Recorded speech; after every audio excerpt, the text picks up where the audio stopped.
Alright, I didn't want to do this, but I originally put a video in, I think it was 2016, but I put it private because at a time I wasn't very comfortable putting myself in a position where Miss Foster could possibly see it and I would be put in trouble and police would come and I'd pretty much be told, do not ever come to this school even though you're a former student. So yeah, this will anyways, that's not what I want to say.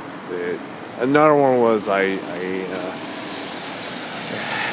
didn't like how it turned out in the initial video, so there's that. So yeah, I'm back at Wallenberg, and certainly in a way I'm in. Oh my God, it's kind of foggy right now. So, well, folks out there, it's if you notice right now, it is in different shape. I would say this to the early age millennials and middle age. If you know what happened, where's Mr. Mulligan? He's in Seattle, in case you didn't know it. And if you're early millennial from 1980s to, I would say, 1990s, and you're watching this video, you probably understand why I'm not gonna go inside, because inside has changed a lot so rapidly, especially with the staffs. Whereas a couple of teachers are leaving, some of them retiring, some of them are, left the states entirely. So I probably would like to tell you, but so what am I talking about? I am in a little bit of a memory trip of what Wallenberg was. And Wallenberg was a little bit different than it is now, because I'm sorry, the rain is making it fucking difficult. I know it's not a good time to start camera and you start recording, because look at it, it's so foggy. Look at it.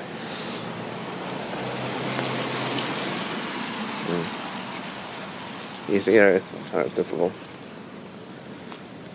And now you just walk around and see what it was like. Yeah, California isn't, the cafeteria isn't all that different, but you can see that the yard is a lot smaller. It's a lot smaller because if you're from the mid 2000s to, I forgot, late to around early 2010, you know what I'm talking about, because it used to be a bungalows right there. I'm not kidding. It used to be bungalows, and they took it out because they had to make room and they had to make it look pretty. And that one used to be a basketball yard, and everything else is the same, but new buildings, new shit, whatever the case may be. And there's a new platform, umbrella platform. So what's my early memories I want to talk about? Not that much. I remember in school, when I first started going to Wallenberg in 2006. Oh my God, I was like in YouTube. I was first step on YouTube a long time ago when my older sister went to college or something like that. So yeah, you pretty much see this. So where should I start? So I just graduate from Roosevelt, and the next thing you know, you're in a smaller school. And why is that? Well, my mom put me there. She said that George Washington and Abraham Lincoln are too big, and Lowell isn't that good for me anyways. Lowell is too demanding of a goddamn grades. Like, oh, you need perfect grades to be at Lowell, and I'm like, I'm good. and of course, there were other schools like Galileo. It was too far from my mom because this school was probably the best location my mom could ever put me there because it was somewhere in parallel line with Roosevelt and a little bit further away from Washington and Presidio Middle School, so that was probably why she liked it there.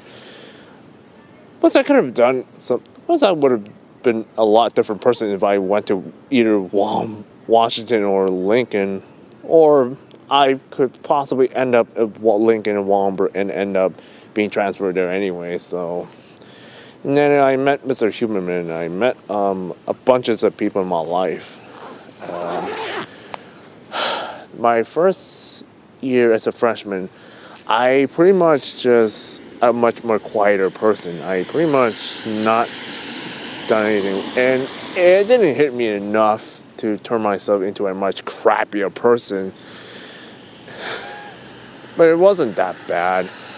Second year, it does stings, and I didn't like the noise. I didn't like these jackasses that were making it harder for me, and I used to have a hard time with these jackasses too. And some of these stupid ass folks who should have gotten in trouble were like, I nobody's gonna get me in trouble. Yeah, spoiler alert. I ain't seen some jackasses no more.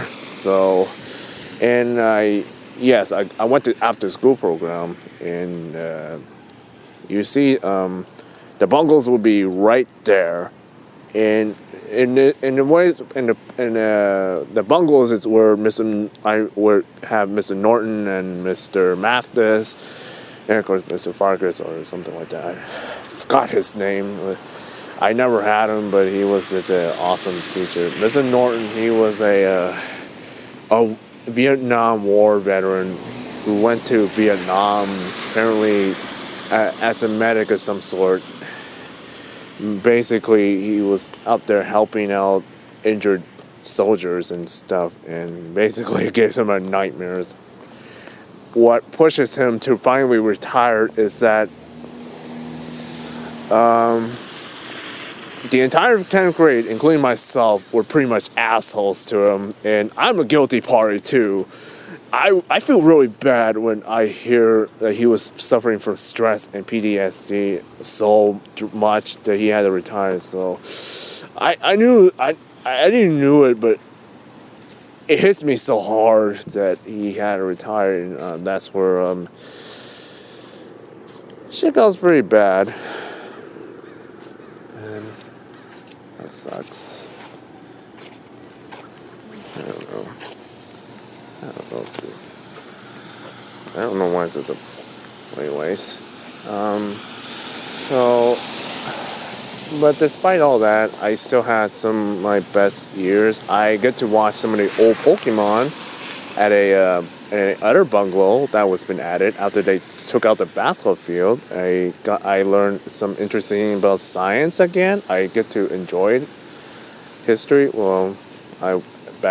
Then again, I was a different person at the time. I wasn't that outspoken that I am now, or probably I'm pretty much the same as I am. It's just when you're a teenager, you're pretty much like your whole entire brain and memory was just all over the place. You just had to gather your brain hard enough to remember all these things. So I remember Miss Lee. She was somewhat strict, but she's more like a mom to me. that I had. It's pretty much the closest to my mom I had. She would help. Told me that I think at the time the language requirements were pretty much different, but she told me that you don't need a second year Chinese to get you're pretty much done. That's what I liked about her. She would show you controversial parts of Chinese history that nobody is ever going to dare talk about it, like especially with the whole drama about rape of Nanking and most recent thing is they put up a statue of comfort women. Oh wait, did you hear that? Yeah, it's a fire alarm. 11th grade. I hate that stuff about 11th grade. It makes me so shitty. That part made me a shittier person than I was at 10th or 9th because how hard chemistry was. And I pretty much hate everything about 11th grade, and it wasn't that, again, it wasn't that much a bigger deal, but it was to my childhood, to my life. I was pretty much mean to Rocio at this point, and a little more than I was at 8th grade or 7th grade, because when you multiply it by 11 times 7th or 8th grade, yeah, you're pretty much the shittiest person I'm that guilty person ever. So yeah, but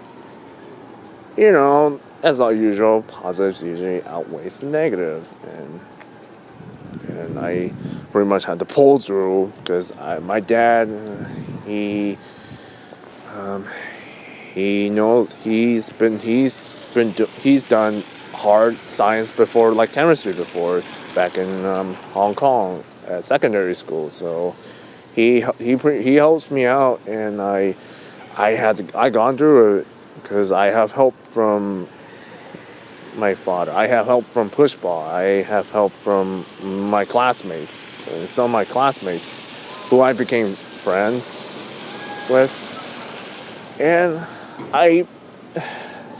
in all spite of all that, I did help. I did make friends with girls, Maria, Heather, Melissa, and a bunch of other girls I met in my life, and I pretty much remember most of them by now. Oh, and the best part about it is that 11th grade, man, I was having a blast at Mr. Huberman at the library because when you pretty much didn't have to do anything, you just use it as a study place. That's the same thing my friends from the transition program or 12th grade, back when I was a freshman, was using as a place to study, place to have trips, have fun. Like, for example, I went to Lucky Penny's with Edna and Susan, with my friends, Michael and Chris, which were my personal friends of mine, and Larry.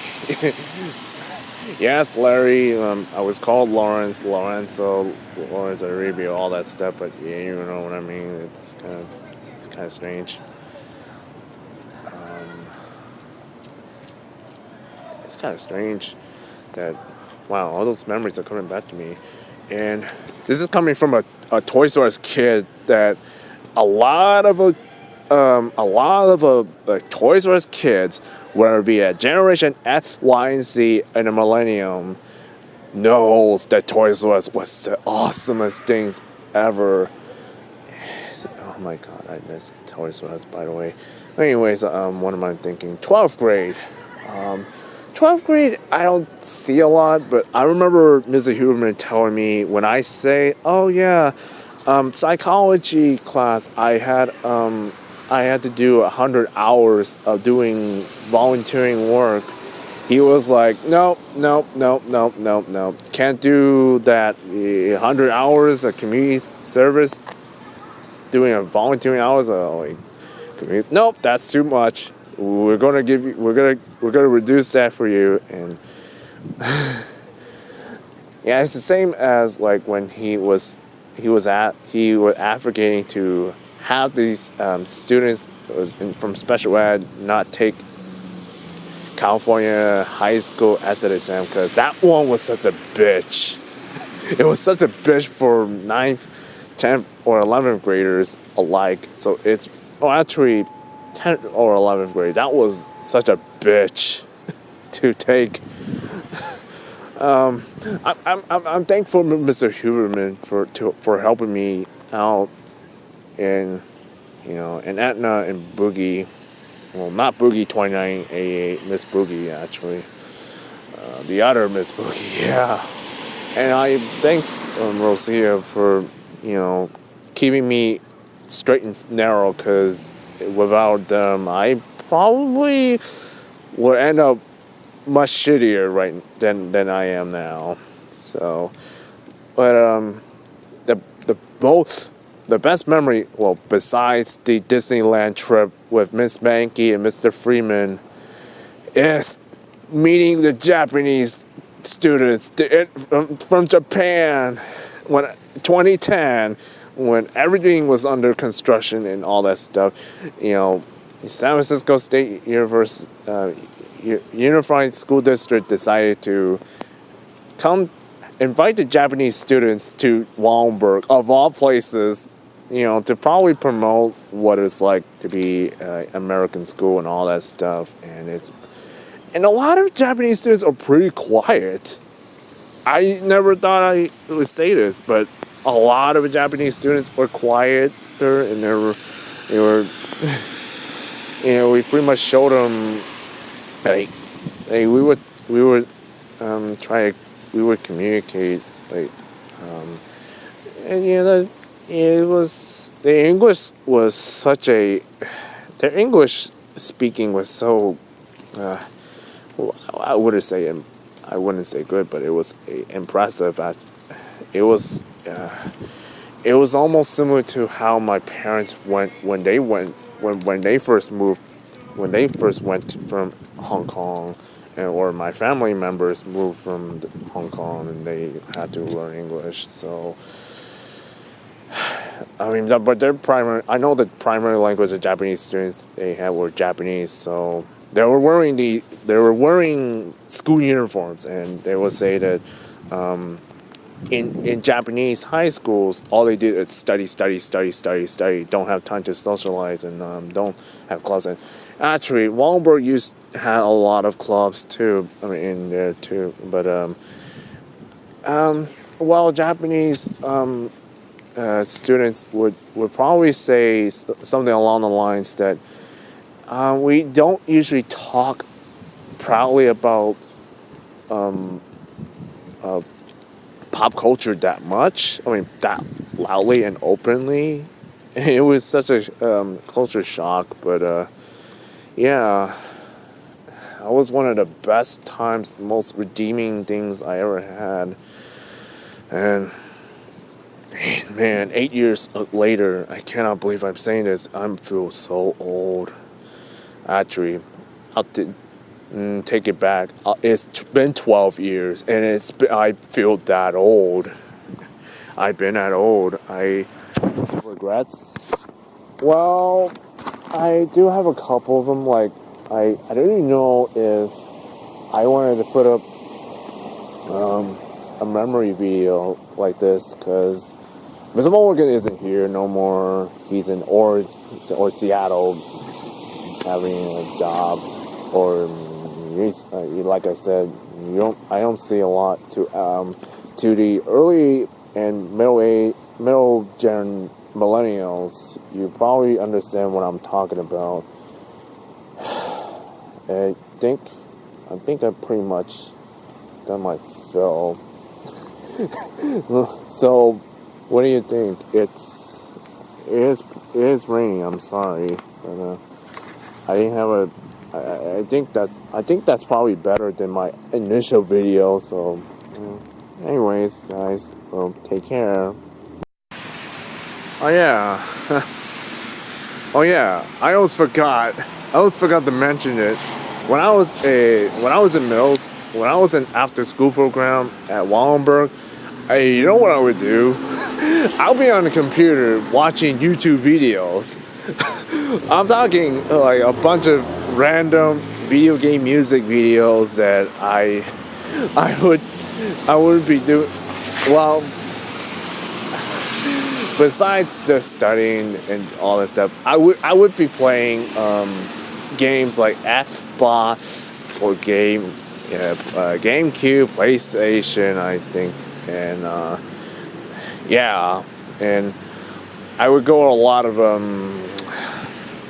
I would go to museums, like Dion Museum mostly, and then I go to Presidio Bowling. Oh, and another one that trumps it all is I would just sneak out during lunchtime and go to Best Buy and probably go window shopping because I got nothing else to do. And oh yeah, in the Halloween place, that was where Marvin's used to be at, and Circus City and all that stuff. And yeah, so that's it. That was the man. All those despite all the crap I've been through in high school, most of them like best memories are like the stuff that you're experiencing in life. Well, I'm experiencing in life actually, and maybe a lot of earlier and middle-aged middle gen millennials might understand what I'm talking about, but yeah, you're not gonna see another awesome moments like this again. I can assure you. We just moved on. Well, Mr. Morgan, your damn jokes are making me laugh, LOL, all day long. I don't know why, but I certainly appreciate it a lot more. And I know you're a busy man, but a lot of students say thank you very much. For my friend Emma and all. Take care. Good. Hello, I just came back from Wallenberg in Japantown, which it was too wet to continue on, and I'm starting to remember more about what I'd done 12 years ago. I view to any of the baby boomers to Generation SY, including millennials, who had driver's education classes. This was one of the big opportunities. If you're going high school, you take driver's classes in high school, man, you're sure to be get a driver's license by going to the training center, but you don't have it no more because, man, 12 to 7 years ago, you pretty much didn't have. I mean, driver's class ed was in his twilight. My driver's ed teacher was getting tired of teaching, going out of school and to teach students how about the world of driving, and that was it. I know a lot of younger folks out there were probably commenting, "LOL, JK, what's this you talk about?" Driver's ed would say, the era I came from was such a different time period than a lot of you young folks are right now, because the reason why they took out driver's ed was basically because a lot of different different generations had different tastes, and they even though, I mean, there was some. I remember they changed. They mentioned they took out the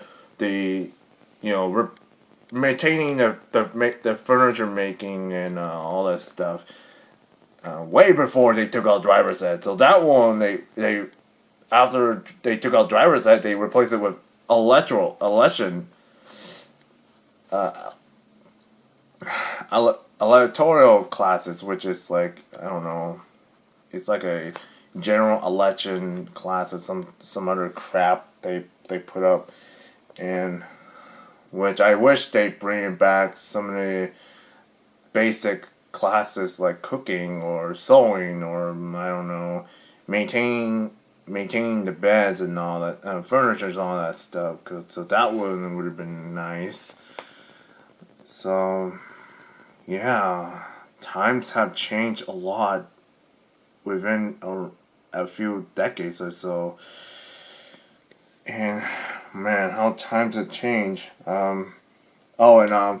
Especially with I think Miss Blywise generation, how her generation was more about like revolutionary changes than evolutionary changes, and yeah, I don't even know if I say it right, but these changes are starting to become more gradual than ever, and I think with the digital age, a lot of the textbooks will be digitized, and I think it will be in 25 years, I would say in 25 years of my life, from now, would be, it, everything would be digital, and all those teachers you're going to have right now will be replaced with newer teachers, younger teachers who might not know about it, or they might know about you, they might know about me. So,